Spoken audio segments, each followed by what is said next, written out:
My name is Barret Stolte. I am the singer and bassist for the Good Sons. I also do some solo work from time to time because I'm hopelessly addicted to playing constantly. And I also book Ash Street Saloon. Yeah, the Good Sons started in 2011, actually. We were kind of a makeshift ad hoc wedding band for a mutual friend, and we enjoyed the experience. And then later on, when Damien, the guitar player, and I decided to start a band of our own, we thought of Greg, and he eventually was able to join, and we have been the Good Sons since then. I guess our initial launch date was June of 2012. So yeah, 3+ years going on now. Yeah, no. Basically, it's like whatever they call power trio rock, I guess. I don't really know what that means, power trio specifically, but there's three of us, and we try to make it as loud as we can. Yeah, Damien plays guitar and sings. Greg plays drums and sings. I play bass and sing. Damien and I wrote the songs. We practice once a week. We huddle our money together and we buy T-shirts and we try to sell them to people who can afford T-shirts, because there's a lot of people who can't, and so we don't sell to them. Genre, exactly. I got totally off base. I guess it's kind of a mixture of punk rock and roll.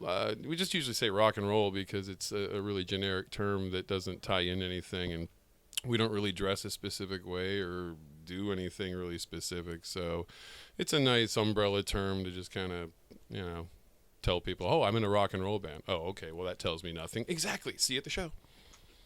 So, and the solo stuff I do some songs I've written when I was younger, some Good Son songs, some songs from other bands I've been in, a lot of covers because I really like playing other people's music, because then I don't have to think as hard to remember the words, because they have their own demo, basically. Oh, I have a CD or a tape or a record. Oh, dude, I know all the words. I can just listen to it over and over again. When it's your own song, you have to make up the lyrics and you have to memorize them. So covers make it easier for me. And I don't really play guitar. I'm a bass player. So I play guitar kind of like having something to set some kind of tonal track while I sing on top of it. But it's pretty rough. I'm a bass player playing guitar. Yes. Booking Ash Street. I do that. I've been doing that, I guess, now for a little over 2 years. Before that, I spent a few years as the door guy here. So you can make a lateral move. And just, keep that in mind, everybody. Yeah, so it's been fun. It's been challenging. I've only had one heart attack while I've done it, but I got over that. It's all over now. It can be really difficult. It's a 7-day-a-week calendar. I knew it was going to be difficult going in. The people who told me about it, Heather has been a great influence in terms of how the hell you do this without killing yourself or other people. And again, so far, so good. It's been a lot of fun to do it because I get opportunities to see bands that maybe I've seen a bunch of times before. I talk to them. I get to, see what other people are doing in other places, bands that are touring, getting a chance to see what it's like for them, and, having that opportunity to be like a host kind of thing, And then other times, I feel like I'm, tied to a rail and the train is coming.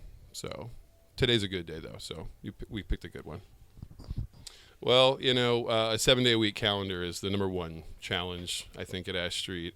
When you have a 7-day-a-week calendar, you cannot just know the punk scene or know the metal scene or the hip-hop scene. You have to know a little bit of everybody in both, and you have to trust the relationships that people are, forging with the club. The people who played here for years before, maybe I didn't book them, but you know what? They need to get back in here because they support this club. They're part of the history.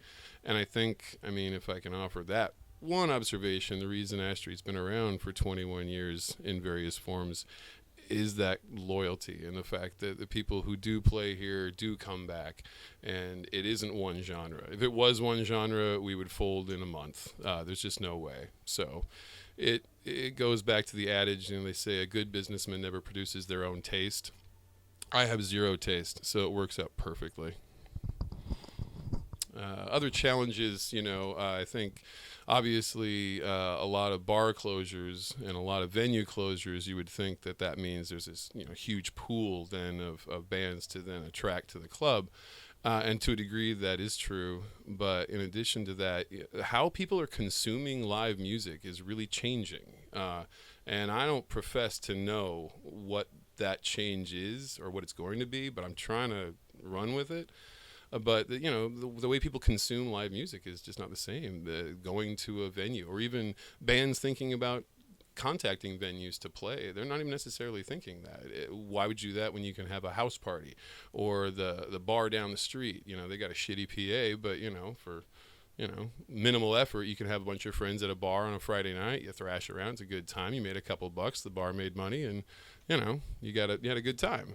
And I love that. But with a 200 capacity venue, that's not quite the same thing. So trying to find that niche between what people are doing right now in terms of where they're seeing music, how they want to see it, how they're hearing about it, and then getting people to actually go.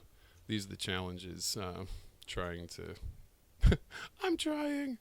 That's all I can do.